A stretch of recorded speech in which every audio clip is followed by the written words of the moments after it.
Hello everyone, welcome to triple A Bright Academy. तो आज का जो हमारा सेशन रहेगा उसमें हम डिस्कस करेंगे 19 फेब 2024 को Baba Farid university of health sciences Faridkot में जो क्लर्क की पोस्ट के लिए एग्जाम निकला था, उसमें जीके वाले पोर्शन में क्या क्या क्वेश्चन रहे थे, किस तरीके से सवाल पूछे गए थे, क्या डिफिकल्टी लेवल था, क्या टफनेस लेवल था, और आने वाले पर्टिकुलर अगर PSSB के अंडर अगर ऐसा कोई पर्टिकुलर एग्जाम हो रहा है तो उसके लिए हम किस तरीके से अपने आप को प्रिपेयर कर सकते हैं। ये जो पर्टिकुलर वीडियो रहेगी, ये जरूरी नहीं है कि आप PSSB या पुलिस या फिर चंडीगढ़ के जो अंडर एग्जाम है उन्हीं की तैयारी कर रहे हो, उसके लिए इंपॉर्टेंट है।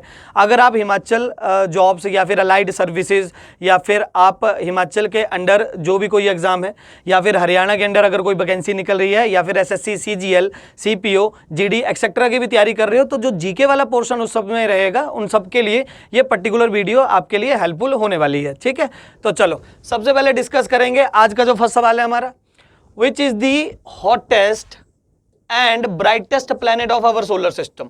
ठीक है, तो हमारा जो सोलर सिस्टम है उसका सबसे गर्म और सबसे ज्यादा चमकीला जो है वो प्लैनेट कौन सा है। ठीक है, अगर बात करें कोई चीज ब्राइट क्यों दिखती है या ज्यादा चीज ब्राइट क्यों दिखेगी, ठीक है, तो एक टर्म आती है तुम्हारी जियोग्राफी में, एक टर्म होती है जिसको हम बोलते हैं एल्विडो। ठीक है, एल्विडो क्या होता है, जैसे मान लो अगर आप किसी सरफेस के ऊपर मान लो 100 यूनिट्स लाइट एमिट करते हो, ठीक है, 100 यूनिट लाइट रेज गई या फिर 100 यूनिट रेज रिफ्लेक्ट करते हो, तो आपने देखा होगा कि सरफेस जो है वो कुछ एक हिस्सा इसका अब्जॉर्ब कर लेगा और कुछ एक हिस्सा जो है इसका रिफ्लेक्ट कर देगा। जैसे कि आप बर्फ में जाओ तो बर्फ में क्या होता है नॉर्मली की लाइट जितनी आई उसमें मैक्सिमम हिस्सा जो है वो रिफ्लेक्ट हो जाता है, जबकि कुछ सरफेस ऐसे होते हैं जैसे ब्लैक कलर हो गया या कोई ग्रास हो गया तो वहां पर रिफ्लेक्शन इतनी ज्यादा नहीं होती। ठीक है, इस अब क्या होगा, मान लो 100 यूनिट तुम्हारी अब्जॉर्ब हुई और इसमें से केवल 40% ही लाइट जो है 40% ही रिफ्लेक्ट बैक हो रही है और बाकी सारी की सारी जो लाइट है वो अब्जॉर्ब होगी। मतलब 100 यूनिट आई, 60 यूनिट अब्जॉर्ब होगी, 40 यूनिट हम रिफ्लेक्ट कर रहे हैं। इस 40 यूनिट को, इस चीज को बोला जाता है एल्विडो। ठीक है, एल्विडो का मतलब होता है अमाउंट ऑफ रेडिएशंस और rays being reflected back by the surface.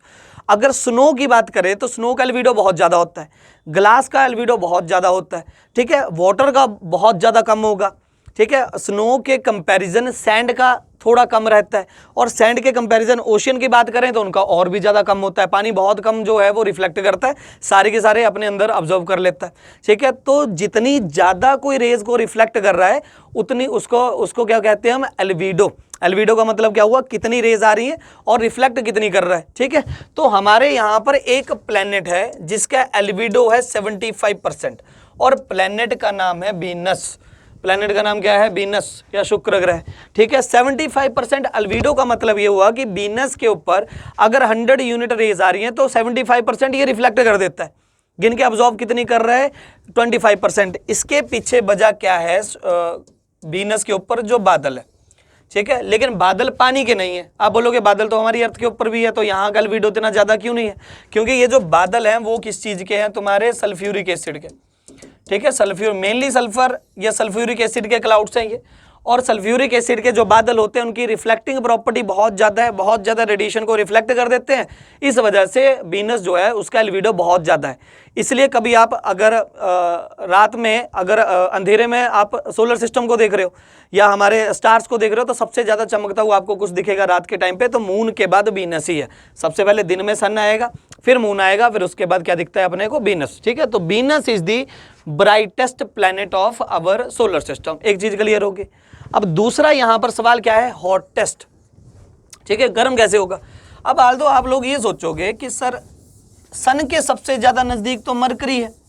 ठीक है, सन के सबसे ज्यादा नजदीक तो मरकरी है, दूसरे नंबर पर वीनस आता है, तो वीनस से ज्यादा गर्म क्यों है, मरकरी भी गर्म क्यों नहीं है, जबकि नजदीक तो वो है। इसके पीछे वजह एक है कि मरकरी की अगर बात करो तो मरकरी का कोई एटमॉस्फेयर नहीं है, मरकरी में कोई भी एटमॉस्फेयर नहीं है, उसकी वजह से कोई रेज की अब्जॉर्प्शन होती ही नहीं है, कोई रेज अब्जॉर्ब ही नहीं होंगी, जितनी हवा लाइट आई सारी की सारी रिफ्लेक्ट हो जाती है। जबकि अगर वीनस की तुम बात करो तो वीनस का जो एटमॉस्फेयर है उसमें 96% कार्बन डाइऑक्साइड है। ठीक है, 96% क्या है, कार्बन डाइऑक्साइड। और कार्बन डाइऑक्साइड क्या है, तुम्हारी एक टाइप की ग्रीन हाउस गैस है। अब इसके बारे में पिछले सेशन में डिस्कस कर चुका हूं मैं कि ग्रीन हाउस गैसेज क्या होती है और ग्रीन हाउस इफेक्ट क्या होता है। अगर एक बार फिर से समझो तो मोटा मोटा आइडिया आप ये लगा सकते हो कि एक नॉर्मल अगर गैस का मॉलिक्यूल है और एक ग्रीन हाउस गैस है, जैसे ये CO2 होगी और ये नॉर्मल O2 मॉलिक्यूल है, तो नॉर्मल जो गैस होती है उसमें से क्या होगा, तुम्हारा रेज आएंगे और रेज चली जाएंगी, हीट आएगी, हल्का सा ये गर्म होगा और उसके बाद हीट को जाने देगा। ऑन दी अदर हैंड जो तुम्हारे ग्रीन हाउस गैसेज होती हैं उनमें अगर रेज आई तो वो हीट को अपने अंदर क्या कर लेती हैं, ऐसे ट्रैप कर लेती हैं, हल्का सा हिस्सा वो बाहर जाने देंगी, एक और रे आई तो उसको भी ट्रैप कर लेंगे। ठीक है, तो ग्रीन हाउस गैसेज एक ऐसी गैसेज जो अपने अंदर क्या करती है, हीट को ट्रैप कर लेती है। जैसे गर्मियों के टाइम में आपने देखा होगा ना, जो बंद गाड़ी होती है तो ग्लास जो है वो भी हीट को ट्रैप कर लेता है। तो बंद गाड़ी को अगर तुम खोल लोगे गर्मियों में, एकदम खोलो तो अंदर से एकदम से क्या होता है, तुम्हारा गर्म हवा आती है। ठीक है, ये बहुत ज़्यादा हीट निकलती है। बस सेम टू सेम उसी कंसेप्ट के ऊपर काम करती है कौन, green house gases. Green house gases अपने अंदर हीट को ट्रैप कर लेंगी। तो जहां पर ऑक्सीजन का टेम्परेचर नॉर्मली 20 डिग्री सेल्सियस होना चाहिए, उसी पर्टिकुलर रेज में जो ग्रीन हाउस गैसेज है वो 40 से 45 डिग्री तक गर्म हो सकती है। और इसकी वजह से जो एटमॉस्फेयर का टेम्परेचर गर्म होता है, इसको ग्रीन हाउस इफेक्ट बोलते हैं। और इसी ग्रीन हाउस इफेक्ट की वजह से ग्लोबल वार्मिंग हो रही है। ग्लोबल वार्मिंग मतलब ग्लोब का टेम्परेचर बढ़ना। ठीक है, ग्लोब का क्या हो रहा है, तुम्हारा टेम्परेचर बढ़ रहा है by increasing the concentration of green house gas. अब हमारी अर्थ में तो आल्दो ग्रीन हाउस गैसेज बहुत ज़्यादा कम है, इतनी कम है 1% से भी कम है, उसके बाद भी अपने को क्या लगती है, गर्मी लगती है बहुत ज़्यादा। तो सोचो यहाँ पर वीनस में एक तो सन के बहुत ज़्यादा नज़दीक है और दूसरा यहाँ पर 96% क्या है, कार्बन डाइऑक्साइड है। तो इस वजह से क्या होता है, ठीक है, 96% CO2 की वजह से सबसे ज़्यादा टेम्परेचर कौन से प्लेनेट का हुआ, तुम्हारा वीनस। ठीक है, तो Venus is the hottest planet and it is the brightest planet. Brightest planet किस वजह से है, एल्बिडो बहुत ज़्यादा है। हॉटेस्ट किसकी वजह से है, क्योंकि यहाँ पर क्या होता है, तुम्हारा ग्रीन हाउस इफेक्ट। कुछ और फैक्ट्स की बात करें तो कभी अगर आपसे पेपर में सोलर सिस्टम में सवाल आए तो सबसे ज़्यादा सवाल ही किससे पूछे जाते हैं, वीनस से। क्यों, क्योंकि इसके पॉइंट्स इतने ज़्यादा है। पहली चीज, it is also known as earth twin. Earth का ट्विन बोलते हैं इसको क्योंकि इसका जो डायमीटर है वो नियरली 500 किलोमीटर कम है अर्थ से। ठीक है, अर्थ के लगभग सिमिलर है। हाँ, अर्थ से थोड़ा साइज इसका छोटा है, बड़ा नहीं है, थोड़ा सा अर्थ से छोटा है, लेकिन बहुत ज़्यादा छोटा है, इसलिए इसको अर्थ की ट्विन सिस्टर भी बोलते हैं या अर्थ का ट्विन भी बोल लेंगे। ठीक है, दूसरा ये बता दिया मैंने ऑलरेडी, हॉटेस्ट प्लेनेट भी है, ब्राइटेस्ट प्लेनेट भी है। ठीक है, इसकी रोटेशन सबसे ज़्यादा स्लो है। ठीक है, स्लोएस्ट रोटेशन है पूरे के पूरे सोलर सिस्टम में। सबसे ज़्यादा स्लो जो है वो रोटेट कौन करता है, तुम्हारा ये। ठीक है, कितने डेज में कर रहा है ये, तुम्हारा 243 डेज। ठीक है, 243 डेज, अर्थ डेज।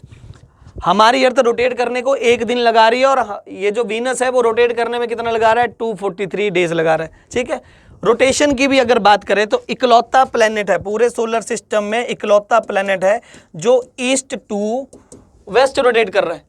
सारे के सारे जितने प्लेनेट है हमारे, सारे के सारे वेस्ट टू ईस्ट रोटेट करते हैं। हमारी अर्थ भी वेस्ट टू ईस्ट ऐसे रोटेट करेगी, वेस्ट टू ईस्ट। उसी वजह से सन राइज कहाँ से हो रहा है, ईस्ट से, और सनसेट कहाँ होता है, तुम्हारा वेस्ट में। लेकिन अगर तुम वीनस चले जाओ तो वीनस में रोटेशन उल्टी हो रही है, ईस्ट टू वेस्ट रोटेशन हो रही है। इस वजह से प्रॉब्लम क्या आएगी कि तुम अगर वीनस में बैठे हो तो सन राइज कहाँ से करेगा, वेस्ट से, और सेट कहाँ पर होगा, तुम्हारा ईस्ट में। ठीक है, वहाँ पर सूरज कहीं और से उग रहा है और सेट कहीं और डायरेक्शन में हो रहा है। वहाँ पर सूरज कहाँ से उगेगा, पश्चिम से, और सेट कहाँ पर होगा, पूर्व वाली डायरेक्शन में, वेस्ट ईस्ट। ठीक है, इकलौता प्लेनेट है। ठीक है, also known as, it is also known as morning and evening star. इसको मॉर्निंग और इवनिंग स्टार भी बोलते हैं। ठीक है, आपको सुबह और शाम को टाइम दिखता ही है। सुबह सुबह उठो तो आपको मॉर्निंग वाली साइड ईस्ट वाली डायरेक्शन में दिखेगा, शाम को जाओ शाम को आपको वेस्ट वाली डायरेक्शन में दिखेगा। कहाँ दिखेगा, जिस साइड पे सन है।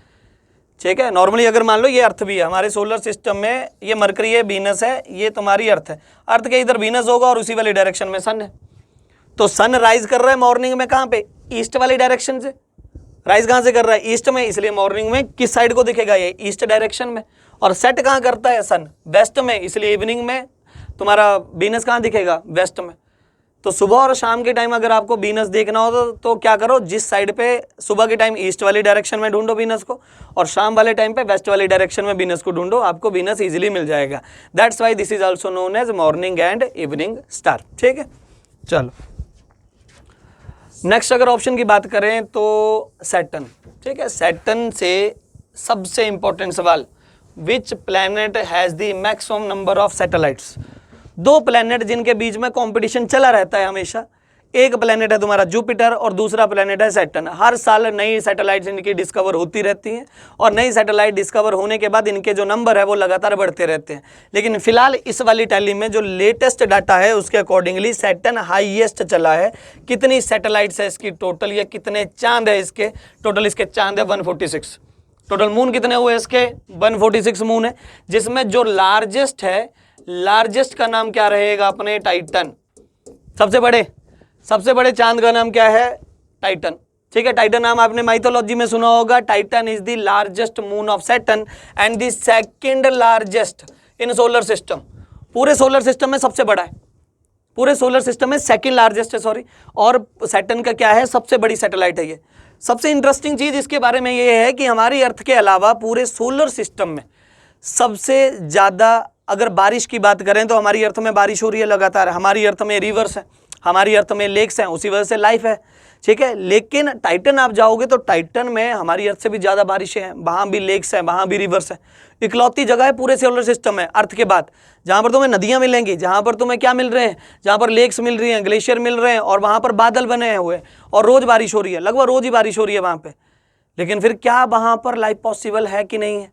अगर हमारे यहाँ पर बारिश हो रही है तो मेन उसी की वजह से तो लाइफ पॉसिबल है। तो वहाँ पर क्या कोई रह रहा है या कोई लाइफ पॉसिबिलिटी है? नहीं, क्योंकि प्रॉब्लम ये है कि एक तो यहाँ पर टेम्परेचर है बहुत ज़्यादा कम, तो दूसरा जो गैसेस खासकर नाइट्रोजन और मीथेन जो हमारे यहाँ पर नॉर्मल टेम्परेचर में गैसेस की फॉर्म में मिलती है, वो वहाँ पर बहुत ज़्यादा ठंड होने की वजह से वो किस में मिलती हैं? तुम्हारी लिक्विड की फॉर्म में।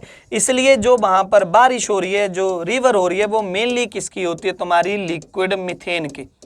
पॉइजनस मतलब जो नदी हैं वो जहर की नदियां हैं असल में। ठीक है, वहां पर पानी की बारिश नहीं हो रही, किस चीज की बारिश हो रही है? वहां पर मीथेन की।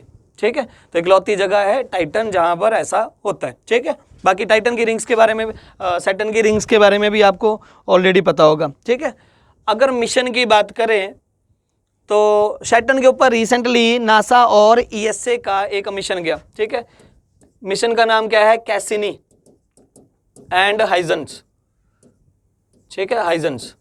कैसिनी नासा का मिशन है और हाइजन यूरोपियन स्पेस एजेंसी का मिशन है, जो कि किसके ऊपर गया? सैटर्न का। फिलहाल इंडिया का एज सच कोई मिशन नहीं है किसके ऊपर? तुम्हारा सैटर्न के ऊपर। हाँ, वीनस का बताना भूल गया। वीनस का जो मिशन है इसरो का नाम क्या है? शुक्रयान 1। ठीक है, इसको फिलहाल प्लान किया था इसरो ने कि इसको 2024 दिसंबर 2024 तक इसको लॉन्च कर देंगे, लेकिन फिलहाल जो न्यूज़ आ रही हैं उनसे ये आइडिया लगाया जा सकता है कि इसको पोस्टपोन कर दिया है लगभग 2031 तक, 2031 तक हमारा जो वीनस का मिशन है शुक्रयान वो लॉन्च किया जाएगा। ठीक है, सैटर्न का ये है। अर्थ के बारे में हम ऑलरेडी सारे के सारे फैक्ट्स पढ़ चुके हैं, बची बात मार्स की। ठीक है, मार्स की बात करें तो मार्स को रेड प्लैनेट भी बोला जाता है। Mars is also known as red planet. इसको क्या बोलते हैं? Red planet. रेड प्लैनेट क्योंकि इसके ऊपर सरफेस में क्या होता है? तुम्हारा आयरन ऑक्साइड। ठीक है, आयरन ऑक्साइड की वजह से मार्स का जो सॉइल है या मार्स का जो सरफेस है वो कैसा दिखता है? तुम्हारा रेड, इसलिए इसको रेड प्लैनेट भी बोलते हैं। हमारे इंडिया में जब सॉइल वाला चैप्टर आप लोग पढ़ोगे, ठीक है, तो सॉइल वाले चैप्टर में एक पर्टिकुलर कैटेगरी आती है सॉइल की, उसको हम बोलते हैं रेड एंड येलो सॉइल। तो वहां भी आपको पता लगेगा कि जो हमारी सॉइल का कलर है रेड, उसके पीछे वजह क्या है? Iron oxide. और यही आयरन ऑक्साइड जब पानी के साथ मिक्सअप हो जाता है, जब रेन वाटर के साथ मिक्सअप होगा तो इसका कलर बन जाता है येलो। ठीक है, इसलिए कई पर्टिकुलर जगह में हमारे इंडिया में सॉइल कैसी मिल रही है? Red and yellow soil. ठीक है, तो इसको रेड प्लैनेट भी बोलते हैं। टोटल 2 सैटेलाइट है इसके पास, या 2 चांद है। एक का नाम है फोबोस और दूसरे का नाम है डीमोस। फोबोस और डीमोस। डीमोस के बारे में इंपॉर्टेंस ये है कि it is the smallest satellite in solar system. अब देखो, जो सैटर्न का मैंने बताया है Titan, Titan second largest satellite है। लार्जेस्ट सैटेलाइट क्या है? गैनीमेड, जुपिटर की है लार्जेस्ट सैटेलाइट। लेकिन अगर मार्स की बात करें तो जो डीमोस है तुम्हारा, Deimos is the smallest satellite in solar system. ठीक है, डीमोस सबसे छोटी है। ठीक है, हाईएस्ट माउंटेन। ठीक है, highest mountain in solar system. Earth के ऊपर बात करें तो अर्थ में आपको पता होगा कि हाईएस्ट पीक या हाईएस्ट माउंटेन किसको बोलते हैं? माउंट एवरेस्ट या सागरमठ को।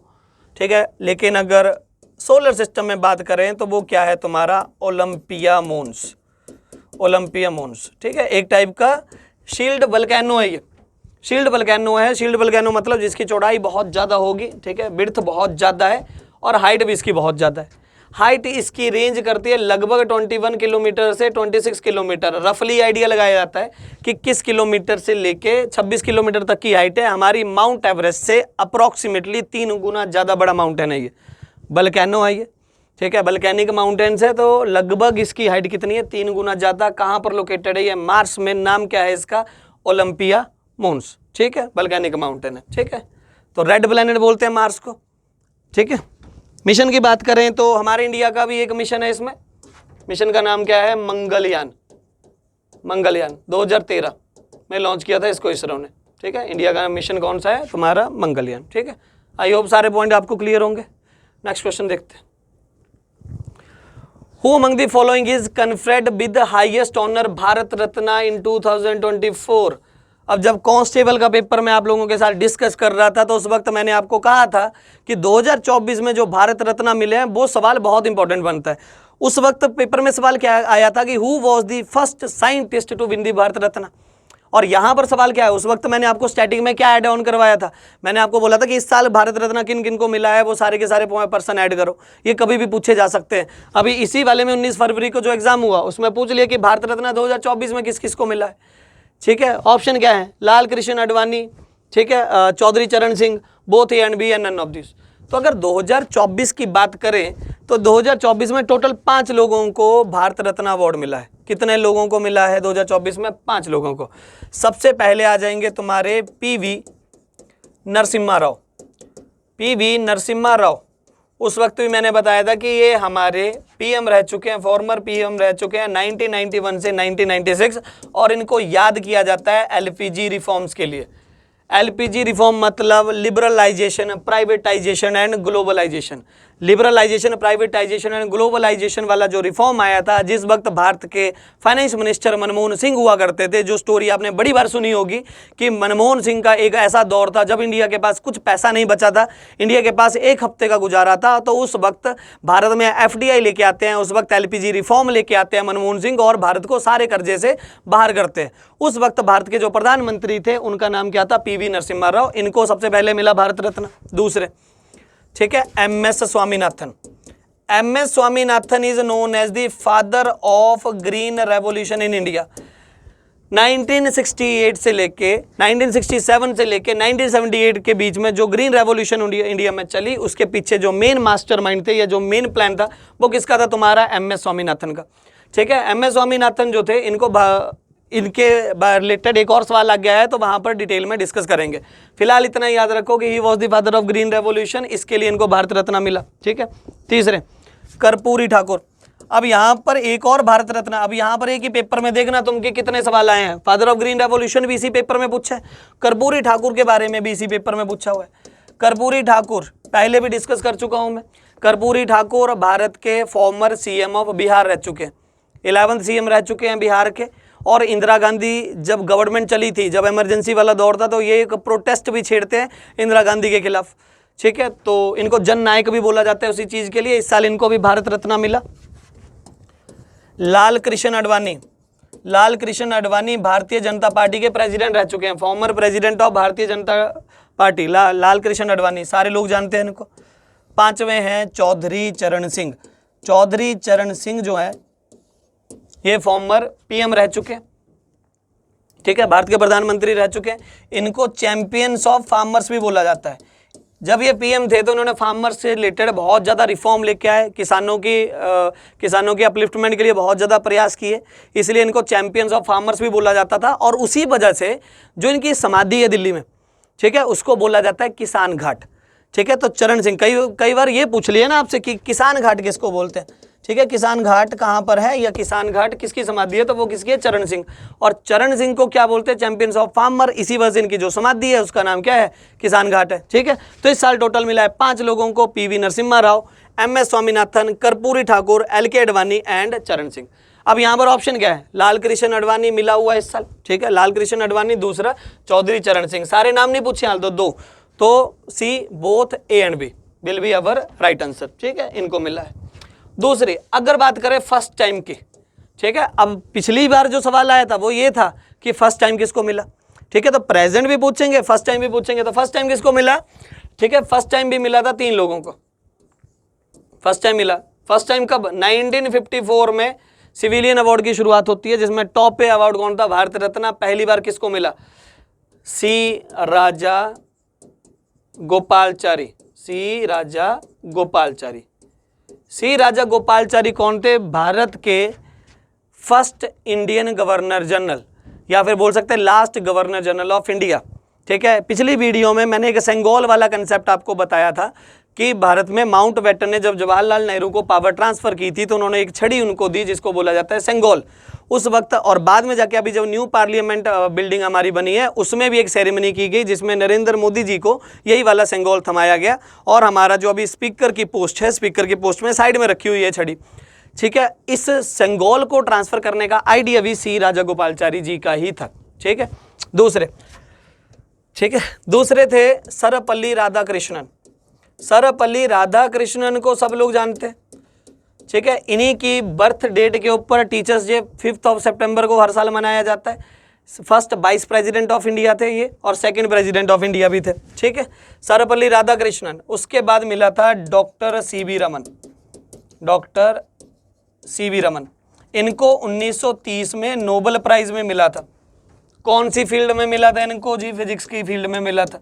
ठीक है, फिजिक्स में ऑप्टिक्स में एक प्रिंसिपल होता है जिसको हम बोलते हैं स्कैटरिंग ऑफ लाइट। तो लाइट की स्कैटरिंग के ऊपर इन्होंने एक्सपेरिमेंट किया था जिस इफेक्ट को बोला जाता है रमन इफेक्ट। तो रमन इफेक्ट में जो इनकी रिसर्च थी उसके लिए 1930 में इनको नोबेल प्राइज मिलता है and he became the first scientist to receive the Bharat Ratna. ठीक है, और फर्स्ट टाइम इनको भारत रत्न मिला किनको, 3 लोगों को, C Raja Gopalachari, Sarvepalli Radhakrishnan and doctor CV Raman. ठीक है, तो फिलहाल पे इस साल 5 को मिला है, याद रखना है। और 2024 इस साल कितने को मिला है, 5 को। और 1954 में कितने लोगों को मिला है, ओनली 3 पर्सन्स को। ठीक है, नेक्स्ट भारत रत्न कर्पूरी ठाकुर। देखो सेम पेपर में एक और सवाल, भारत रत्न कर्पूरी ठाकुर कौन सी स्टेट को बिलोंग करते हैं। और अभी मैंने थोड़ी देर पहले आपको बताया कि he was the 11th CM of Bihar. ठीक है, बिहार के 11th CM रहे हैं 1970, दिसंबर 1970 से जनवरी 1971। ठीक है, उससे पहले ये MP भी रह चुके हैं। ठीक है, MP भी रह चुके हैं। ताजपुर कौन से 1952 के जो इलेक्शन हुए थे उसमें MP रह चुके हैं ये किससे, ताजपुर कॉन्स्टिट्यूएंसी से। ताजपुर पार्टी पूछेंगे तो जिस पार्टी से बिलोंग कर रहे थे वो पार्टी कौन सी थी, सोशलिस्ट पार्टी। ठीक है, इससे लोकसभा MP भी रह चुके हैं 1952 से। ठीक है, और बाद में जाके CM बनते हैं ये बिहार में। ठीक है, 1970s में ये क्या करते हैं। ठीक है, अगर इसकी पहले की बात करूं तो फ्रीडम फाइटर भी है ये। ठीक है, फ्रीडम स्ट्रगल के टाइम पे 26 महीने 26 मंथ्स ये प्रिजन में भी रहे थे अपने इन कॉज के लिए। ठीक है, 26 मंथ प्रिजन में रहे थे इंडिपेंडेंस से पहले। उसके बाद 1970 में जो टेल्को वर्कर्स थे, ठीक है, टेल्को वर्कर जो यूनियन थी उनके कॉज के लिए, उनकी जो अपलिफ्टमेंट थी या उनकी जो सैलरी थी या उनकी जो डिमांड थी उनके लिए स्ट्राइक पे बैठते हैं। कितने दिन की स्ट्राइक, 28 दिन की स्ट्राइक पे बैठते हैं, हंगर स्ट्राइक, आमरण अनशन पे बैठते हैं। कितने दिन के लिए, 28 डेज। ठीक है, तो ये एक टाइप के लेबर के लीडर थे। जब भी आप लेबर हिस्ट्री पढ़ोगे तो लेबर हिस्ट्री में 2 पर्सन के नाम सबसे ज्यादा आएंगे, कर्पूरी ठाकुर और दूसरे जयप्रकाश नारायण।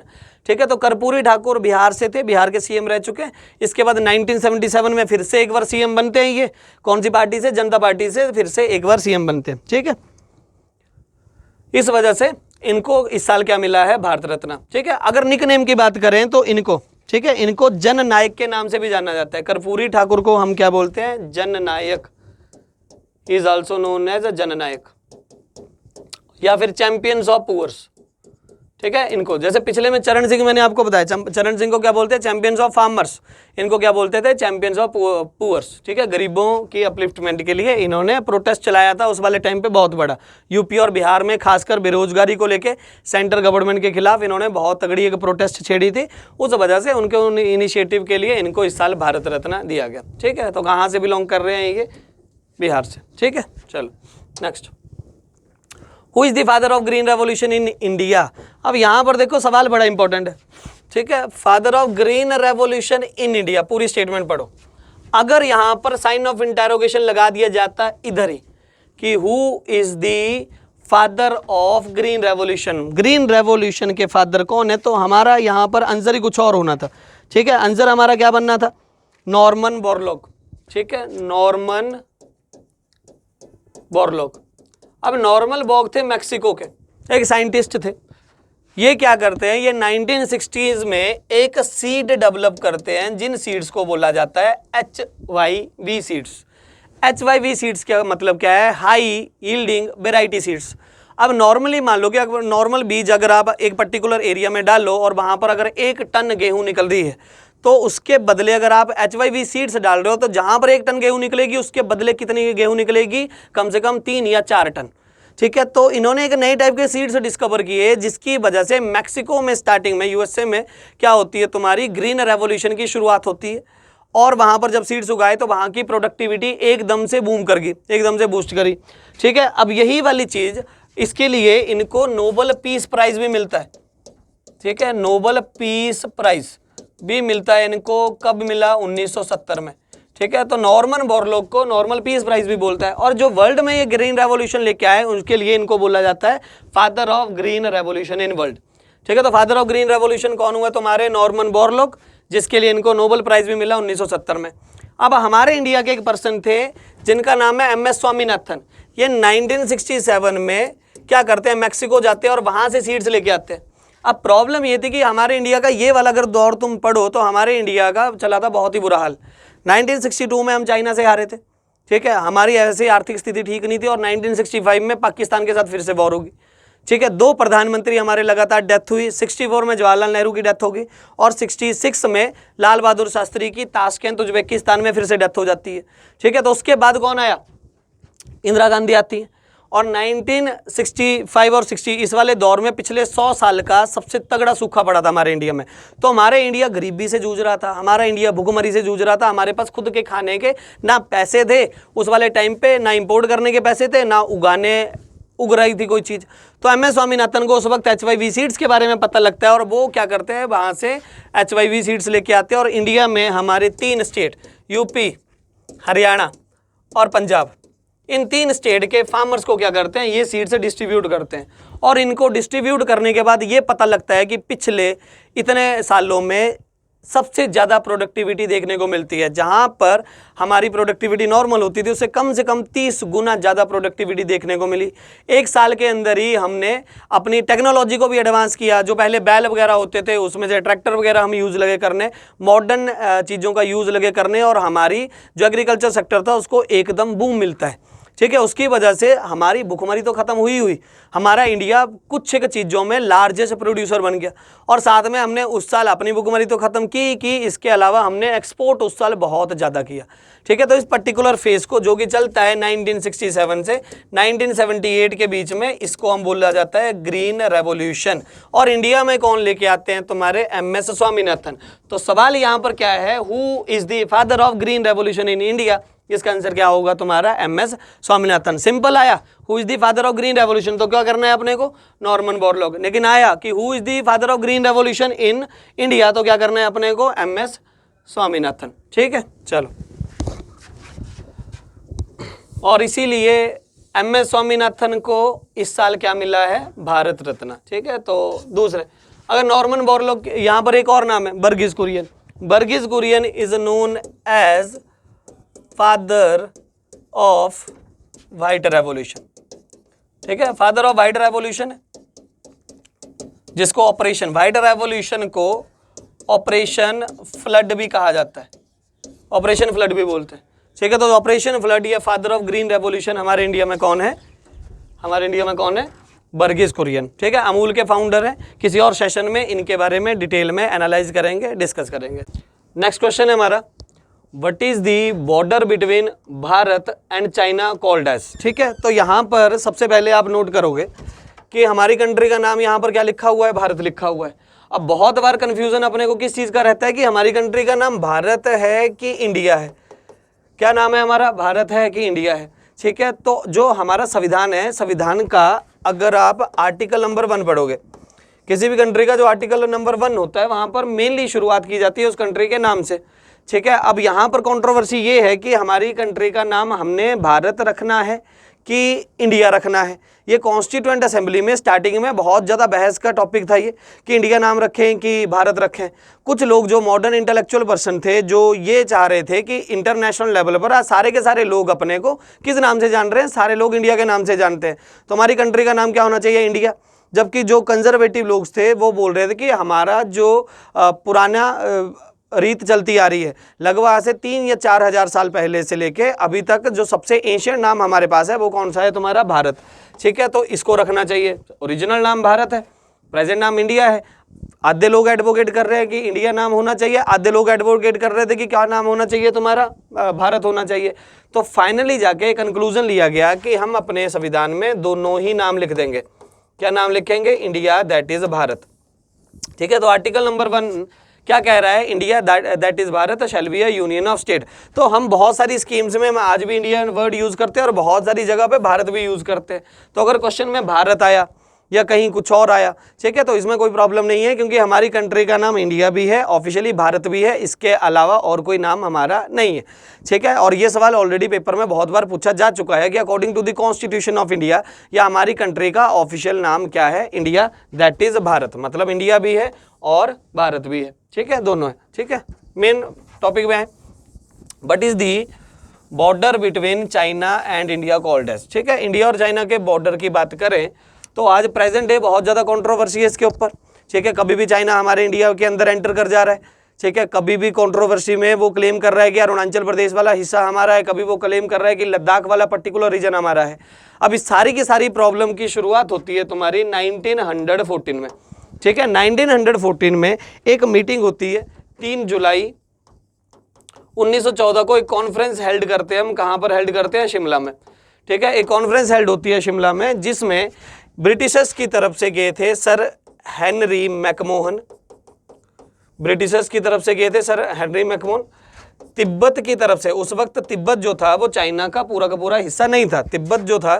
ठीक है, तिब्बत की तरफ से गए, तिब्बत की तरफ से जाते हैं लोनचेन शात्रा, लोनचेन शात्रा। और चाइना की तरफ से जो डेलीगेट गए उनका नाम था इवान छान, इवान छान। ठीक है, तो ब्रिटिशर्स की तरफ से जाते हैं हेनरी मैकमोहन, तिब्बत की तरफ से गए लोनचेन शात्रा और चाइना की तरफ से गए इवान छान। अब इसमें यहाँ पर एक एग्रीमेंट साइन होता है, जिस एग्रीमेंट में टेम्परेरी पीरियड के लिए या फिर एक बाउंड्री डिसाइड की जाती है कि तिब्बत और इंडिया के बीच में ये पर्टिकुलर बाउंड्री होनी चाहिए। जो कि आज अपना हमारा इंडिया का जब आप पॉलिटिकल मैप देखोगे तो उस पर्टिकुलर पॉलिटिकल मैप में जो इंडिया अपनी बाउंड्री शो करता है उसमें जो चाइना और तिब्बत के साथ जो हमारी बाउंड्री लग रही है वही पर्टिकुलर बाउंड्री उस दिन साइन हुई थी। लेकिन प्रॉब्लम ये है कि 1950 तक आते आते चाइना वाले क्या करते हैं, तिब्बत को अपने अंडर ऑक्युपाई कर लेते हैं। 1950 तक आते आते तिब्बत को का सारा हिस्सा जो है वो उनके पास आ जाता है। उसके बाद ये बोलते हैं कि तिब्बत 1950 में हमारा नहीं हुआ, तिब्बत हमेशा से चाइना का ही पार्ट था। तो ये जो पर्टिकुलर एग्रीमेंट हुआ है वो तिब्बत के बिहाफ में नहीं होना चाहिए। इसके लिए जो अप्रोप्रिएट अथॉरिटी होनी चाहिए वो अप्रोप्रिएट अथॉरिटी नहीं थी, ये चाइना वालों का क्लेम है। साथ में जो चाइना का जो डेलीगेट्स गया था इवान छान, तो चाइना की गवर्नमेंट आज भी क्लेम करती है कि Ivan Chen was not the appropriate authority to sign this particular document. तो वो ये क्लेम करते हैं कि ये जो पर्टिकुलर मैकमोहन लाइन है, ठीक है, इसमें जो लाइन साइन हुई, ये बाउंड्री साइन हुई, उसको क्या बोला गया बाद में जाके, मैकमोहन लाइन। ठीक है, चाइना और इंडिया के बीच में जो बाउंड्री साइन हुई उसको बोलते हैं मैकमोहन लाइन, क्योंकि साइन करने वाले कौन थे, मेनली हेनरी मैकमोहन। चाइना वाले बोलते हैं कि हम मैकमोहन लाइन को नहीं मानते। चाइना वाले 1962 में, अगर आप रफली मैप देखो ये जम्मू कश्मीर का, तो 1962 वॉर में इस वाले पर्टिकुलर हिस्से को वो ले जाते हैं अपनी तरफ। इस हिस्से को आज हम क्या बोलते हैं, अक्साई चीन। ठीक है, तिब्बत का ये तिब्बत का यहाँ पर बॉर्डर लगता है। ठीक है, तिब्बत से अटैक करके इन्होंने 1962 में ये पर्टिकुलर हिस्सा अपने अंडर ले लिया। इसको आज हम क्या बोल रहे हैं, अक्साई चीन या अक्साई चाइना। ठीक है, यहाँ पर ये जो लैंड बाउंड्री आपको दिखेगी इसको हम बोलते हैं LAC, line of actual control. Arunachal Pradesh में आप जाओगे तो जो हमारी मैकमोहन लाइन वाली बाउंड्री है उससे बहुत अंदर आके एक और रफली चाइना लाइन खींचता है, उसको हम क्या बोलते हैं, LAC, line of actual control. China वाले क्लेम करते हैं कि जो LOC है वो उनका हिस्सा है, जबकि इंडिया वाले क्लेम करते हैं कि मैकमोहन लाइन असल में असली लाइन है। ठीक है, सारी की सारी कंट्रोवर्सी यहीं से शुरू होती है तुम्हारी, जब 1950 में तुम्हारा तिब्बत उनके पास गया और आज तक चाइना वालों के साथ कोई ऐसा इस बाउंड्री जो डिस्प्यूट है वो आज तक सॉल्व नहीं हो पाया हमसे। ठीक है। तो फिलहाल बात करें तो चाइना वाले किसको क्लेम कर रहे हैं, LAC हमारी बाउंड्री है, जबकि इंडिया वाले क्या क्लेम करते हैं कि हमारी बाउंड्री कौन सी है, मैकमोहन लाइन। इससे मिलता जुलता एक और वर्ड आएगा तुम्हारा LOC, ठीक है, LOC लाइन ऑफ कंट्रोल। दोनों में बहुत फर्क है। LOC जो है वो पाकिस्तान ऑक्युपाइड कश्मीर के साथ हमारी बाउंड्री है, या फिर जो हिस्सा यहाँ पर पाकिस्तान ने ऑक्युपाई करके रखा है उसको LOC कहते हैं, और जो चाइना ने ऑक्युपाई करके रखा है उसके साथ जो लैंड बाउंड्री है हमारी उसको हम LAC बोलते हैं, मतलब लाइन ऑफ एक्चुअल कंट्रोल, ठीक है। चलो, तो फिलहाल अगर पेपर में आए तो हो सकता है आपको मैकमोहन लाइन ऑप्शन में आए, हो सकता है आपको LAC भी ऑप्शन में आ सकता है, ठीक है। वैसे मोस्ट प्रोबेबल है इंडिया वाले मैकमोहन लाइन को मानते हैं, इसलिए हमारे एग्जाम में मैकमोहन लाइन ही आपसे पूछा जाएगा, ठीक है। दुरंत लाइन की अगर बात करें तो Durand line is the border between Afghanistan and Pakistan, ठीक है। ये किसके बीच में बॉर्डर है अफगानिस्तान और पाकिस्तान है। रेड क्लिफ लाइन की बात करें तो रेड क्लिफ ने डिजाइन की थी इंडिया और पाकिस्तान की बाउंड्री जब 1947 में हमारा पार्टीशन होता है, ठीक है। तो ये किस किस को शेयर कर रहा है, ये तुम्हारा किसकी बाउंड्री है, ये तुम्हारी एक होगी इंडिया के साथ, किसकी, पाकिस्तान के साथ, ठीक है। और जो आज प्रेजेंट डे बांग्लादेश है, बांग्लादेश में उस वक्त क्या होता था, ईस्ट पाकिस्तान। तो जो बांग्लादेश के साथ बाउंड्री है हमारी उसको भी रेड क्लिफी लाइन बोलेंगे, और जो पाकिस्तान के साथ बाउंड्री है हमारी उसको भी रेड क्लिफी लाइन बोलेंगे। दुरंत तुम्हारी आगे वाली साइड आ गई किसके साथ, अफगानिस्तान और पाकिस्तान के साथ। तो ओवरऑल बात यह है कि रेड क्लिफ किसके साथ होगी, इंडिया और पाकिस्तान। रेड क्लिफ किसके साथ होगी, इंडिया और बांग्लादेश दोनों के साथ, ठीक है।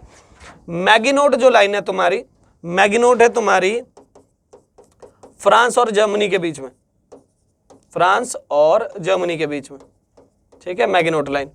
इसके अलावा एक और पेपर में पूछी जा सकती है आपको, वो है तुम्हारी मैनरहीम, ठीक है। मैनरहीम लाइन किस किस के बीच में है, यह है तुम्हारी रशिया एंड फिनलैंड, यह है रशिया और फिनलैंड के बीच में। इसको आप MFG एक्रोनिम से याद कर सकते हो।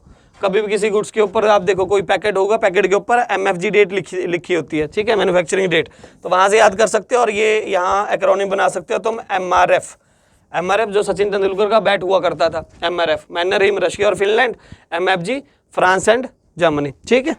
चलो, अगर हम बाकी इंपॉर्टेंट बाउंड्रीज की बात करें, ठीक है, तो मैकमोहन होगी, दुरंत होगी, रेड क्लिफ होगी, मैगिनोट होगी, ठीक है, ये नाम वाली होगी। अब कुछ एक कंट्रीज में क्या होता है कि ऐसे पर्टिकुलर नाम नहीं डिसाइड होते। अगर दो कंट्रीज के बीच में कोई पर्टिकुलर लैटिट्यूड क्रॉस होके जा रहा है, कोई लैटिट्यूड जा रहा है, ठीक है, और उस लैटिट्यूड के ऊपर नॉर्थ में एक कंट्री है, नीचे की तरफ दूसरी कंट्री है, और मान लो कि इसका नाम क्या है तुम्हारा 17 डिग्री नॉर्थ, इसका नाम क्या 17 डिग्री नॉर्थ, ठीक है। तो इस लाइन को क्या बोलेंगे हम, 17 डिग्री पैरेलल, ठीक है। तो जो पर्टिकुलर लैटिट्यूड अगर किसी कंट्री से होके जा रहे हो, वहां से हम कुछ एक कंट्रीज के बॉर्डर जो है उसके अकॉर्डिंगली डिसाइड कर दिए जाते हैं, या फिर उनका नाम जो है वो उसके अकॉर्डिंग रख दिया जाएगा, ठीक है। अब यहाँ पर जो नंबर वाले बॉर्डर हैं वो पेपर में सबसे ज्यादा बार पूछे जाते हैं, क्योंकि नंबर से आप आइडिया नहीं लगा सकते। रेड क्लिफ पूछेंगे तो रेड क्लिफ अगर आपने हिस्ट्री में पढ़ा होगा आपको तब भी पता होगा, जियोग्राफी में पढ़ा होगा तब भी पता होगा, और स्टैटिक में पढ़ा होगा तब भी पता होगा, ठीक है। लेकिन नंबर वाला जो सिस्टम है वो आपको याद करना ही पड़ेगा, इसका कोई और शॉर्टकट है ही नहीं, ठीक है। कौन कौन से नंबर वाले सारे नोट डाउन करेगा, इंपॉर्टेंट। 17 डिग्री है तुम्हारा north Vietnam and south Vietnam. 17 degree parallel किस किस के बीच में, north Vietnam and south Vietnam. 20 degree parallel आ जाएगा तुम्हारा सूडान एंड लिबिया, किस किस के बीच में है, Sudan and Libya. 22 degree parallel आ जाएगा तुम्हारा सूडान और इजिप्ट के बीच में, ठीक है। 25 डिग्री पैरेलल आ जाएगा तुम्हारा माली और मौरितानिया, किस किस के बीच में आ जाएगा ये, माली एंड मौरितानिया। 31 डिग्री पैरेलल की बात करें तो 31 आएगा तुम्हारा ईरान और इराक के बीच में, ईरान और इराक के बीच में, ठीक है। 38 पैरेलल की बात करें, ठीक है, तो ये आ जाएगा तुम्हारा north Korea and south Korea, north Korea and south Korea. और लास्ट में आ जाएगा तुम्हारा 49 डिग्री पैरेलल, ये किसके बीच में है तुम्हारा, USA एंड कनाडा, ठीक है। तो ये जितने भी नंबर वाले बॉर्डर लाइन है वो सारी की सारी ये है, इनको नोट डाउन कर सकते हो आप। 17 degree parallel, 20 degree parallel, 22, 25, 31, 38 and 49 degree parallel. ठीक है, ये कुछ एक इंपॉर्टेंट बाउंड्री लाइन है, इनको आप याद कर लोगे तो गारंटी है कि 99% चांसेस है कि इससे बाहर से आपको सवाल पेपर में आएगा ही नहीं। ठीक है, बस ये जो 10-15 है टोटल, इन 10-12 बाउंड्री लाइन को याद कर लो। ठीक है, यही में से पेपर में सवाल बनेगा। ठीक है, next question, Who amongst the following is the chairperson of NITI Aayog? इनमें से कौन से वाला जो है वो नीति आयोग का चेयरमैन है? तो पहले अगर नीति आयोग की बात करें तो नीति आयोग का मतलब है national institute of transforming India. नीति की फुल फॉर्म क्या है? National institution of transforming India. ठीक है, ये बनता कब है तुम्हारा? ये इसकी एस्टेब्लिशमेंट हुई 1 जनवरी 2015 को। ठीक है, बीजेपी गवर्नमेंट, नरेंद्र मोदी जी की गवर्नमेंट इसको एग्जीक्यूट करती है 1 जनवरी 2015 को। तो सबसे मेन सवाल, बहुत ज़्यादा बार जो पूछे जाने वाला सवाल ये है कि जो नीति आयोग है तुम्हारी वो कौन से टाइप की बॉडी है? Is it a constitutional body, is it a statutory body, या फिर non constitutional non statutory body है? तो पहले भी ऑलरेडी मैं डिस्कस कर चुका हूँ इस बारे में कि कॉन्स्टिट्यूशनल बॉडी किसको बोलेंगे? एक ऐसी बॉडीज जिनके बारे में संविधान में कोई स्पेसिफिकली कोई आर्टिकल मेंशन है, तो उसको हम क्या बोलेंगे? Constitutional body. ठीक है, स्टैट्यूटरी बॉडी कौन सी होगी? अगर गवर्नमेंट कोई पर्टिकुलर एक्ट लेके आ रही है किसी चीज के लिए, तो उस पर्टिकुलर एक्ट से जो बॉडी बनेगी, फॉर एग्जांपल ईपीएफओ हो गया तुम्हारा, एसिक हो गया, तो ऐसी बॉडीज को हम बोलते हैं स्टैट्यूटरी बॉडी। और अगर ना कोई संविधान में आर्टिकल है, ना कोई पर्टिकुलर एक्ट आया है, मेयरली गवर्नमेंट अपनी या मिनिस्टर्स अपनी एग्जीक्यूटिव पावर्स का यूज करके अगर कोई बॉडी बना रहे हैं तो उसको बोलेंगे हम non constitutional non statutory body. तो यहाँ पर ध्यान रखना है सबको कि जो नीति आयोग है और इससे पहले जो प्लानिंग कमीशन हुआ करता था, वो दोनों क्या है? Non constitutional non statutory bodies. ठीक है, नॉन कॉन्स्टिट्यूशनल, ना कोई पर्टिकुलर एक्ट आया है, ना पर्टिकुलर कोई आर्टिकल है जो संविधान में मेंशन कर रहा है, इसलिए एक तो नॉन कॉन्स्टिट्यूशनल है, दूसरा कोई एक्ट नहीं है, तो ये कौन सी बॉडी होगी? नॉन स्टैट्यूटरी बॉडी होगी। ठीक है, दूसरी चीज, इससे पहले ये मेनली क्या है तुम्हारा? अगर इसकी बात करें तो it is the think tank of India. क्या है ये? It is the think tank of India. ठीक है, हमारे इंडिया में जो भी पॉलिसी मेकिंग बॉडी है, जिसको हम लेजिस्लेटिव बॉडी बोलते हैं, उनको मेनली एडवाइस देना, हमारी पॉलिसी किस तरीके से रहेंगी, कैसे डायरेक्ट करेंगी। ठीक है, जो कि मेनली काम पहले प्लानिंग कमीशन का होता था, जो कि 5 ईयर प्लान्स लेके आती थी। अभी सेम टू सेम वैसा ही एजेंडा किसका है? तुम्हारा नीति आयोग का। So basically it is the think tank of policy making body of India. ठीक है, हमारे इंडिया में जो पॉलिसी बनेंगी वो पहले नीति आयोग से ही पूछ पाछ के फाइनली जाके पॉलिसी को शेप दी जाती है। पहले इन्हीं का एजेंडा होता है कि कुछ इस तरीके की पॉलिसी हमारे इंडिया में होनी चाहिए। ठीक है, बात करें तो इनके डॉक्यूमेंट जो हैं टोटल 3 पब्लिश करते हैं ये साल में। ठीक है, एक है इनका 15 ईयर स्ट्रेटेजी। ठीक है, 15 ईयर स्ट्रेटेजी हो गया, सॉरी 15 ईयर विजन है, 15 ईयर विजन, 7 ईयर स्ट्रेटजी। ठीक है, 15 साल का विजन होगा। ठीक है, 7 साल की स्ट्रेटजी होगी एंड 3 ईयर एजेंडा। आने वाले 3 साल के लिए हमारा बेसिकली एजेंडा क्या रहेगा? वो एजेंडा 15 साल का विजन क्या रहेगा गवर्नमेंट का, 7 साल की स्ट्रेटजी, आने वाले 7 साल के लिए क्या स्ट्रेटजी हमारी रहेगी, और 3 साल का मेनली एजेंडा क्या है? ये मेनली अपने 3 डॉक्यूमेंट ये पब्लिश करते हैं। ठीक है, इसके अलावा इससे पहले एक इसी का काम कौन करता था? Planning commission. ठीक है, प्लानिंग कमीशन जो थी वो बनी थी 15 मार्च 1950 को। ठीक है, 15 मार्च 1950 को जवाहरलाल नेहरू ने बनाया था। कैसी बॉडी है? Same non constitutional non statutory body. ठीक है, और 13 अगस्त 2014 को इसको अबॉलिश कर दिया जाता है। ठीक है, इनका काम था मेनली आने वाले 5 साल में गवर्नमेंट का मेन एजेंडा क्या रहेगा, गवर्नमेंट अपनी पॉलिसी किस तरीके से डायरेक्ट करेगी, वो प्लानिंग कमीशन का काम था। ठीक है, और नीति आयोग का भी कुछ वैसा ही काम है, बस नीति आयोग जो है वो 5 ईयर प्लान के बजाय ये 3 जो डॉक्यूमेंट्स है, इन 3 डॉक्यूमेंट को पब्लिश करती है। ठीक है जी, बात करें अगर चेयरमैन की, ठीक है, तो चेयरमैन कौन होते हैं? Prime minister is the ex officio chairman of NITI आयोग। कभी आपसे चेयरमैन पूछे तो जो हमारे भारत के प्रधानमंत्री के कुर्सी के ऊपर बैठा होगा वही नीति आयोग का क्या रहेगा? चेयरमैन। आंसर क्या आएगा? प्रधानमंत्री। मतलब इस वक्त कौन है? श्री नरेंद्र मोदी। ठीक है, जो 22 चेयरपर्सन है वो अपॉइंट होता है। ठीक है, जो वाइस चेयरपर्सन है वो अपॉइंट करेगा। अपॉइंट कौन करेगा उसको? That will be appointed by the prime minister of India. अब मैक्सिमम जब भी आप पॉलिटी पढ़ोगे तो मैक्सिमम अपॉइंटमेंट सेंटर लेवल की सारी अपॉइंटमेंट कौन कर रहा है? प्रेसिडेंट कर रहा है। स्टेट लेवल की सारी अपॉइंटमेंट कौन कर रहा है? तुम्हारा गवर्नर कर रहा है। ठीक है, लेकिन इकलौती सेंटर लेवल की इकलौती ये जॉब है जिसको अपॉइंटमेंट किसके द्वारा होती है? तुम्हारी प्राइम मिनिस्टर के द्वारा। इसके अलावा चाहे मिनिस्टर्स हो, चाहे सीबीआई वगैरह के चेयरमैन हो, यूपीएससी हो, सीएजी हो, एजीआई हो, जो भी पर्सन है सबकी अपॉइंटमेंट कौन करेगा? प्रेसिडेंट करेगा। लेकिन नीति आयोग का जो वाइस चेयरमैन होगा उसको कौन करेगा? Prime minister. और फिलहाल कौन है तुम्हारे? Shri Suman Bery. Shri Suman Bery is the vice chairperson of NITI Aayog, present है। तो वाइस चेयरपर्सन पूछे जाने के चांसेस बहुत ज़्यादा हैं एज कंपैरिजन टू ये वाला जो सवाल है वो कभी कभी पूछा जाता है। मैक्सिमम टाइम जो है वो करंट अफेयर से इंपॉर्टेंट अपॉइंटमेंट वाले सेक्शन में ये पर्टिकुलर सवाल बनेगा कि who is the present vice chairman of NITI आयोग। ठीक है,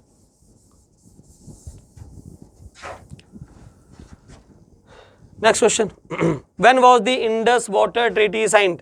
Indus water treaty, Indus river की अगर आप बात करो तो इंडस रिवर अगर आपने देखी होगी तो तिब्बत से ओरिजिनेट करती है ऐसे ऊपर से, और फिर जम्मू कश्मीर जाएगी और उसके बाद उसका हिस्सा जाता है पाकिस्तान में। और इंडस की ही 5 ट्रिब्यूटरीज और हैं। ठीक है, इंडस की 5 ट्रिब्यूटरीज और हैं जिसको मिला के क्या बोला जाता है? पंजाब, या फिर जिससे मिलके क्या बना हुआ है? पंजाब। 5 ट्रिब्यूटरीज कौन सी है? राबी, ब्यास, सतलुज, चिनाब और झेलम। ठीक है, राबी, ब्यास, सतलुज, चिनाब और झेलम। इसमें इंडस जो है वो तिब्बत से ओरिजिनेट करके इंडिया से होके जाएगी पाकिस्तान। राबी, ब्यास और चिनाब ये तीनों ओरिजिनेट करती है हिमाचल प्रदेश, और हिमाचल प्रदेश से बाद में कहाँ जाएंगी? ये तुम्हारी ये जाएंगी बाद में जाके पाकिस्तान। ठीक है, और जो तुम्हारी सतलुज है ये भी तिब्बत में ओरिजिनेट करके पहले हिमाचल, फिर पंजाब, फिर पाकिस्तान। और जो झेलम है वो तुम्हारी जम्मू कश्मीर से ओरिजिनेट करके फिर जानी है पाकिस्तान। ओवरऑल सारी की सारी रिवर्स की बात करें तो सारी की सारी रिवर्स का ओरिजिन पॉइंट क्या है? तुम्हारा इंडिया या फिर तिब्बत। ठीक है, 2 तिब्बत में है और बाकी सारी कहाँ है? इंडिया में। और अगर तिब्बत से ओरिजिनेट हो रही है तो उसने भी कहाँ जाना है? पहले इंडिया जाएगी, फिर पाकिस्तान जाएगी। अब समस्या ये है कि पाकिस्तान की नेशनल रिवर है इंडस। नेशनल रिवर क्यों बनाया? क्योंकि मेनली डिपेंड इसके ऊपर कर रहे हैं। अगर ये 5 रिवर का पानी किसी तरीके से अगर हम इसको कोई बराज बनाते, कोई अगर हम यहाँ पर डैम बनाते तो हम इस सारे के सारे पानी को डाइवर्ट कर सकते हैं इंडिया की तरफ। इंडिया में जो भी पानी की समस्या है वो तुरंत से ही पहले ही खत्म हो जाएगी। अब समस्या ये है कि ये चीज़ पाकिस्तान को भी पता थी जब पार्टीशन हुआ। ठीक है, पाकिस्तान को भी पता थी कि अगर फ्यूचर में कल को कोई हाइड्रो इलेक्ट्रिक डैम या कोई ऐसे प्रोजेक्ट बन रहे हैं तो इंडिया क्या कर सकता है? ये सारे के सारे पानी को यहाँ पर अगर रोक दे तो पाकिस्तान कल को ही प्यासा मर जाएगा। उनके पास पानी का कोई सोर्स बचेगा ही नहीं, जो सोर्स है वो खत्म हो जाएंगे थोड़े दिन में। ठीक है, तो उनका ये तक एक बहुत इंपॉर्टेंट ट्रीटी होने की बहुत ज़्यादा ज़रूरत है। ठीक है, तो उन्होंने क्या किया? ठीक है, ट्रीटी करवाते हैं। वो किसको बुलाते हैं बीच में? साइनरी कौन था? तुम्हारा वर्ल्ड बैंक। ठीक है, वर्ल्ड बैंक के सामने एक ट्रीटी होती है। ट्रीटी कब हुई तुम्हारी? 19 सितंबर 1960, 19 सितंबर 1960 को एक ट्रीटी होती है जिस ट्रीटी को बोला जाता है इंडस वाटर ट्रीटी। ट्रीटी को साइन करने वाले 2 लोग थे, एक थे जवाहरलाल नेहरू, इंडिया की तरफ से जवाहरलाल नेहरू थे, और दूसरे थे अयूब खान। ठीक है, दूसरे थे अयूब खान, पाकिस्तान के प्रेसिडेंट थे उस वक्त। ठीक है, तो इन दोनों के बीच में साइन होता है। साइन होकर कंक्लूजन ये आया कि जो राबी है, ब्यास है और सतलुज है, इसका एक्सक्लूसिव अधिकार किसके पास रहेगा? इंडिया के पास। एक्सक्लूसिव अधिकार मतलब कि इसका पानी को यूटिलाइज करना है, डैम बनाना है, फिशिंग करनी है, जो करना है हम कर सकते हैं इसमें से।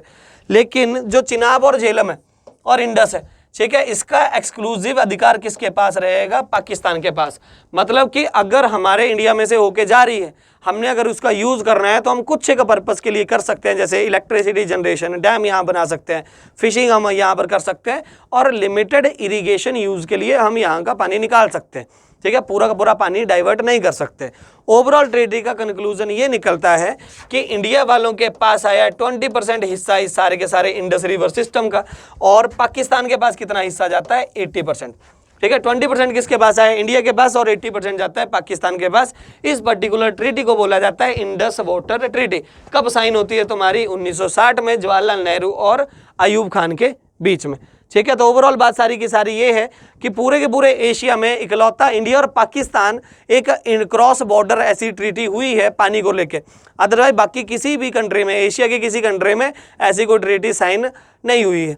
ठीक है, मतलब अगर ट्रीटी साइन नहीं होती तो हम कल को अगर जम्मू कश्मीर और हिमाचल प्रदेश का सारा पानी डाइवर्ट करके हम यूपी, हरियाणा या राजस्थान वाली साइड पे अगर डाइवर्ट कर देते तो आज पाकिस्तान के हालात शायद कुछ और होते। ठीक है, चलो next, agriculture falls in which category of economy. Agriculture जो है वो इकोनॉमी की कौन सी कैटेगरी में आ रहा है। ठीक है, ओवरऑल बात करें तो इकोनॉमी को हमने 5 कैटेगरी में डिवाइड करके रखा होता है। किस बेसिस के ऊपर? अगर हम बेसिस की बात करें तो सेक्टर्स को डिवाइड करने के भी 3 बेस है हमारे पास। सबसे पहले on the basis of its activity, activity क्या कर रहा है ये बेसिकली, तो उसके अकॉर्डिंगली इसको हम डिवाइड करते हैं 5 हिस्सों में। Primary sector, secondary sector, tertiary sector, quaternary sector and quinary. ठीक है, quaternary and quinary sector on the basis of their ownership. Ownership के अकॉर्डिंगली इसको 2 हिस्सों में हम कैटेगराइज करते हैं, या तो इसको पब्लिक सेक्टर बोलेंगे या फिर इसको प्राइवेट सेक्टर बोलेंगे। ठीक है, पब्लिक सेक्टर बोलेंगे या तो इसको हम क्या बोलेंगे, प्राइवेट सेक्टर बोलेंगे। इसके अलावा एक और है तुम्हारी वर्क कंडीशन। अगर वर्क कंडीशन की बात करें तो 2 हिस्सों में डिवाइड होगा ये, ऑर्गेनाइज सेक्टर में और अनऑर्गेनाइज सेक्टर में। ठीक है, ऑर्गेनाइज सेक्टर मतलब कि जहां पर एक ऑर्गेनाइजेशन के अंडर एक सिस्टमेटिक तरीके से सब कुछ चलता आ रहा है, एक फिक्स अमाउंट ऑफ सैलरी मिल रही है। ठीक है, उसको ऑर्गेनाइज बोलेंगे। अनऑर्गेनाइज मतलब जैसे रेडी पटरी वाले हो गए। ठीक है, इनका कोई सिस्टम नहीं है, कोई ईपीएफ अकाउंट नहीं है, कोई अकाउंट नहीं है, कोई सैलरी अकाउंट नहीं है, कोई फिक्स सैलरी नहीं है, कोई फिक्स टैक्सेशन वाला सिस्टम नहीं है। इन सेक्टर को बोला जाता है अनऑर्गेनाइज सेक्टर। और ऑर्गेनाइज सेक्टर मतलब जो भी बड़ी बड़ी कंपनीज होगी, जो भी पर्टिकुलर ऑर्गेनाइजेशन है जो कि एक सिस्टम से चलती आ रही है, उनको ऑर्गेनाइज बोलेंगे। पब्लिक मतलब जो गवर्नमेंट के अंडर है मेनली सेक्टर, प्राइवेट मतलब जो गवर्नमेंट के अंडर नहीं है। ठीक है, बची बात इन सब की। सबसे ज़्यादा अगर पेपर में सेक्टर पूछे तो कहाँ से आएंगे तुम्हारे सेक्टर, यहाँ से। ठीक है, क्योंकि इसकी कैटेगरी थोड़ी सी ज़्यादा वास्ट है। ठीक है, कितने सेक्टर है, एक्टिविटी के बेस के ऊपर अगर अपने को इकोनॉमी को डिवाइड करना होगा तो हम कितने हिस्सों में इसको डिवाइड कर सकते हैं, हम इसको डिवाइड कर सकते हैं 5 हिस्सों में। सबसे पहला कौन सा सेक्टर आएगा, प्राइमरी सेक्टर। ठीक है, प्राइमरी सेक्टर वो होता है जिस पर्टिकुलर सेक्टर में रॉ मटेरियल को डायरेक्टली कंज्यूम किया जाता है। ठीक है, या फिर बोल सकते हैं नेचुरल रिसोर्सेज का ही डायरेक्टली यूज किया जा रहा है, उन सेक्टर को क्या बोलेंगे हम, प्राइमरी सेक्टर। फॉर एग्जांपल क्या हो गया तुम्हारा एग्रीकल्चर। एग्रीकल्चर में डायरेक्टली नेचुरल से या नेचर से जो भी चीजें निकल रही हैं उनका यूज कर रहे हैं। ठीक है, फिशिंग हो गया, फिशिंग सेक्टर हो गया, माइनिंग सेक्टर हो गया। ठीक है, डेयरी हो गया, इसके अलावा फॉरेस्ट्री हो गया। इन सब को हम क्या बोलेंगे, प्राइमरी सेक्टर, क्योंकि डायरेक्टली इसमें हम क्या कर रहे हैं, नेचर के रिसोर्सेज का यूज कर रहे हैं। दूसरी तरफ जो सेकेंडरी सेक्टर हमारा आएगा, सेकेंडरी।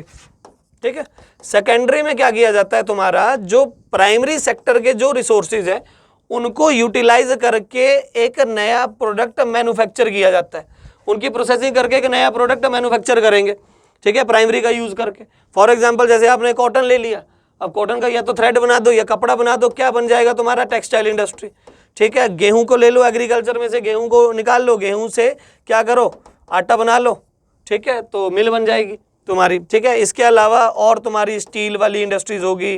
ठीक है, और बहुत सारी इंडस्ट्रीज ऐसी हैं, ठीक है, जो क्या कर रही है, तुम्हारी सेकेंडरी सेक्टर में पड़ती हैं, जिनको प्रोडक्ट बनाने के लिए प्राइमरी सेक्टर के ऊपर डिपेंड होना पड़ रहा है। 2 sectors are known as secondary sector. इसलिए इस पर्टिकुलर सेक्टर को मैन्युफैक्चरिंग सेक्टर भी बोला जाता है, या फिर इसी पर्टिकुलर सेक्टर को इंडस्ट्रियल सेक्टर भी बोलते हैं। ठीक है, क्योंकि ये क्या कर रहा है, इंडस्ट्रीज मेनली प्राइमरी के ऊपर डिपेंड कर रही है और मैन्युफैक्चरिंग के लिए भी प्राइमरी मटेरियल चाहिए। ठीक है, तो जितना भी इंडस्ट्रीज होगी वो किस में पड़ेंगी, तुम्हारी सेकेंडरी सेक्टर में। टर्सरी, टर्सरी सेक्टर किस काम आएगा, जो प्राइमरी और सेकेंडरी सेक्टर वालों को सर्विस प्रोवाइड करवाए। ठीक है, जो कि उनको अच्छे से काम करने के लिए हेल्पफुल हो, उसको हम बोलेंगे tertiary sector. For example transportation. ठीक है, मैन्युफैक्चरिंग करने के बाद अपने को किसी भी चीज़ को ट्रांसपोर्ट तो करवाना पड़ेगा, या मान लो कि हम प्राइमरी सेक्टर के ऊपर भी डिपेंड कर रहे हैं तो ट्रांसपोर्ट करवाना पड़ेगा। इंश्योरेंस होगी, इंश्योरेंस, बैंकिंग एक्सेट्रा। ठीक है, जो भी सर्विसेज है, ठीक है, एजुकेशन हो गया, ये जो सर्विसेज हो गया, सर्विस वाला पर्टिकुलर सेक्टर किसमें आएगा तुम्हारा, टर्शरी सेक्टर में, ठीक है, इसलिए इसको सर्विस सेक्टर भी बोलते हैं। सेकेंडरी को मैन्युफैक्चरिंग सेक्टर, इसको प्राइमरी, इसको मैन्युफैक्चरिंग या इंडस्ट्रियल, और इसको सर्विस सेक्टर भी बोला जाता है, ठीक है। अभी रिसेंटली 2 और नए सेक्टर न्यूज़ में आए हैं, सब्जेक्ट में आए हैं। एक को हम बोलते हैं क्वार्टरनरी, नहीं तो पहले आप पढ़ोगे तो पहले केवल 3 ही सेक्टर होते थे।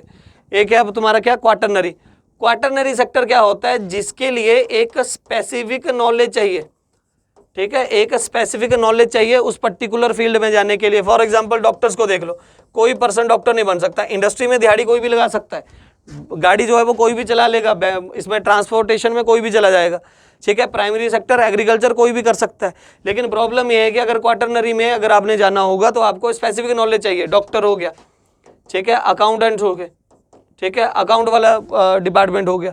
इसके अलावा और बहुत सारे डिपार्टमेंट है, कोई सब्जेक्ट पर्टिकुलर सब्जेक्ट से रिलेटेड अगर चीज़ हो, ठीक है, अगर कोई पर्टिकुलर फील्ड है जो एक स्पेसिफिक नॉलेज रिक्वायर कर रही है, स्पेसिफिक डिप्लोमा या डिग्री रिक्वायर कर रही है, उन पर्टिकुलर सेक्टर को क्या बोला जाता है, क्वार्टरनरी, ठीक है। इसको नॉलेज सेक्टर भी बोला जाता है इसीलिए, ठीक है, इंटेलेक्चुअल सेक्टर या फिर नॉलेज सेक्टर भी बोला जाता है।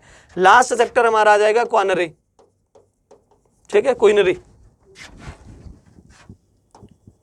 इसको क्या बोलेंगे हम, क्वीनरी सेक्टर।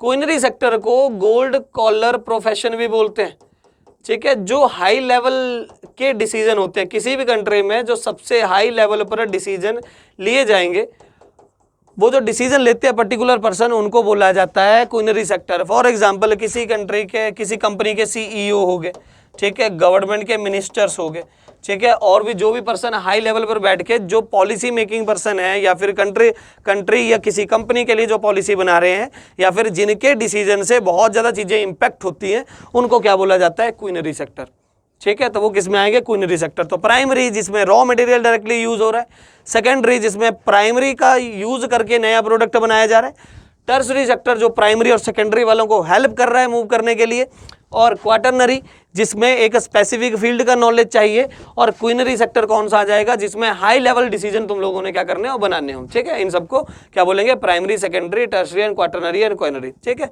एक और चीज, कई बार इकोनॉमी पॉइंट ऑफ व्यू से अगर सवाल की बात करें तो इकोनॉमी में कई बार सवाल कैसे आते हैं, ठीक है।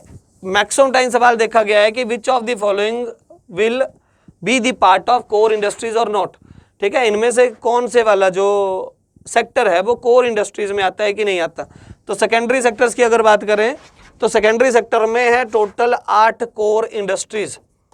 टोटल कितनी इंडस्ट्रीज है, 8 कोर है। कौन कौन सी है तुम्हारी, क्रूड ऑयल,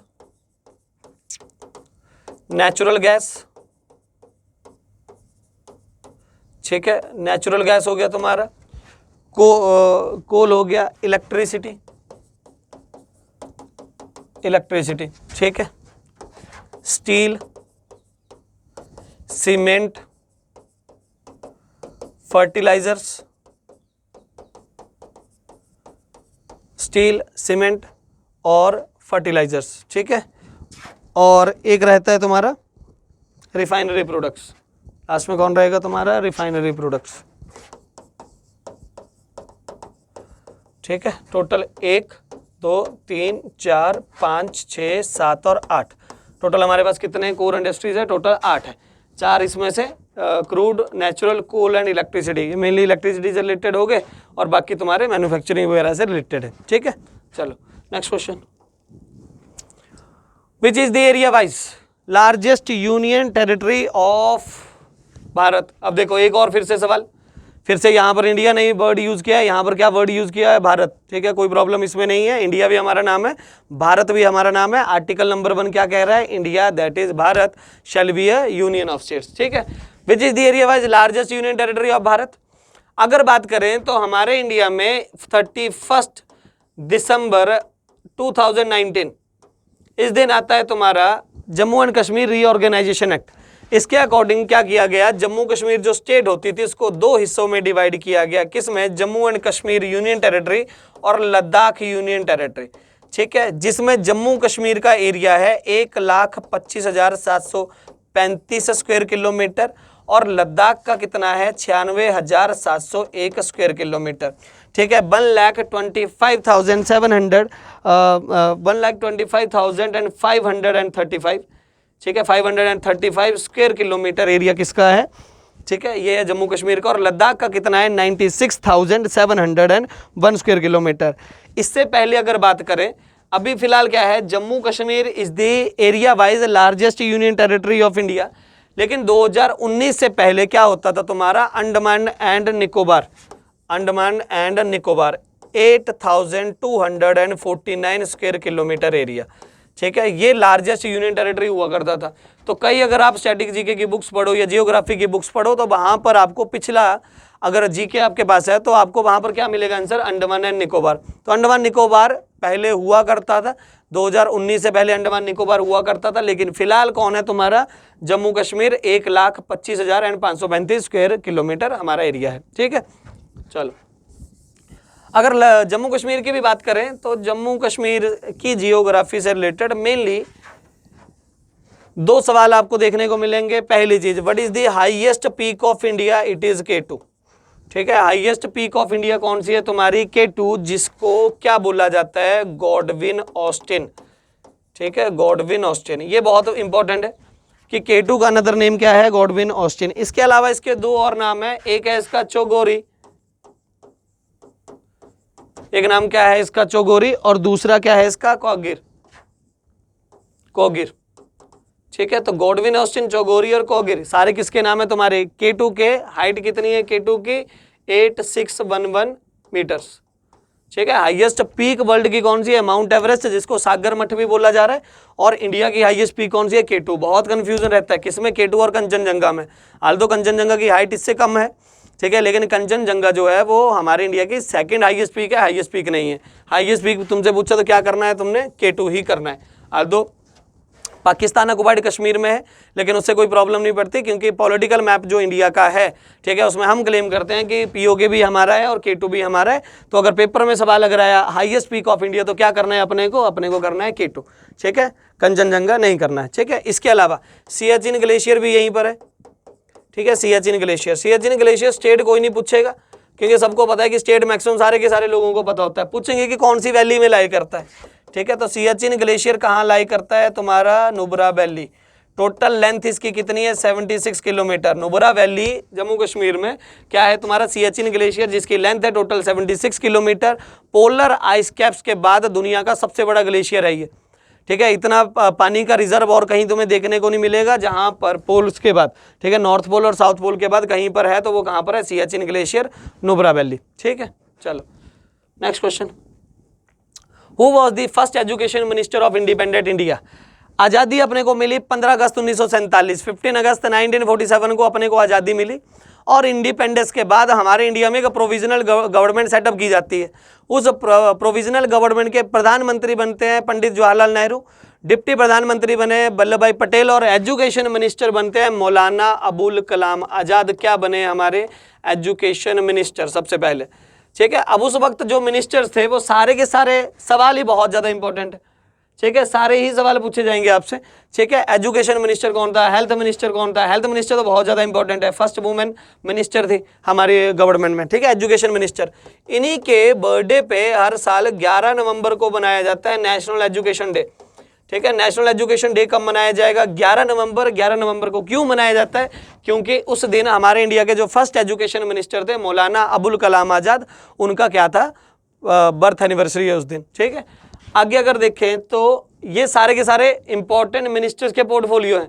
15 अगस्त 1947 को जो डॉक्यूमेंट रिलीज हुआ था उसमें आप देख सकते हो कि किस किस को क्या क्या पोर्टफोलियो मिला था। जैसे जवाहरलाल नेहरू की बात करें तो प्रधानमंत्री ये थे, एक्सटर्नल अफेयर मिनिस्ट्री इनके पास थी, Commonwealth relation and scientific research, ये सारी मिनिस्ट्री के हेड कौन थे, जवाहरलाल नेहरू। वल्लभ भाई पटेल की बात करें तो डिप्टी प्राइम मिनिस्टर ये थे, इंफॉर्मेशन एंड ब्रॉडकास्टिंग के ये थे, और होम मिनिस्टर भी यही थे। तो home minister Vallabh Bhai Patel, information broadcasting and states कौन होगा तुम्हारा, Vallabh Bhai Patel. Doctor Rajendra Prasad, food and agriculture ministry. Maulana Abul Kalam Azad, अभी बताया मैंने, education ministry. Doctor John Matthai, transport ministry. Sardar Baldev Singh, defence. Shri Jagjivan Ram, labour. Shri CH Bhabha, commerce. Shri Rafi Ahmed Kidwai, communication. Rajkumari Amrit Kaur, बहुत इंपॉर्टेंट, हेल्थ मिनिस्ट्री दिन के पास, फर्स्ट वुमेन मिनिस्टर है हमारे यहाँ पे। Doctor B R Ambedkar, law and justice, जिन्होंने भारत का संविधान लिखा, जिन्होंने fundamental law of the land लिखा, उनको क्या बनाया था, minister of law and justice. R K Shanmugam Chetty, बहुत बार पूछा जा चुका है ऑलरेडी सवाल, और फाइनेंस के लिए हैं ये। Shyama Prasad Mukherjee, industry and supply, and N B Gadgil, work, mines and power. ठीक है, तो ये टोटल सारी की सारी मिनिस्ट्री की लिस्ट है। इसको आप नोट डाउन कर सकते हो, क्योंकि ये सवाल आना ही आना है पेपर में। ये घूम घूम के कभी भी किसी भी पेपर में कभी भी पूछा जा सकता है। तो केवल पीएम और 2-4 मिनिस्टर याद करके कुछ नहीं होगा, ये सारे के सारे जो मिनिस्टर्स हैं, सबकी जो डिपार्टमेंट है, मिनिस्ट्रीज है, आपको सारे के सारे याद करने पड़ेंगे। ठीक है, आई होप कि आपको ये सेशन पसंद आया होगा। सी यू इन नेक्स्ट पास, जिसमें हम इसी पर्टिकुलर एग्जाम के कुछ रिमेनिंग क्वेश्चंस हैं उनको फिर से डिटेल में डिस्कस करेंगे और एनालाइज करेंगे। Thank you so much, bye bye.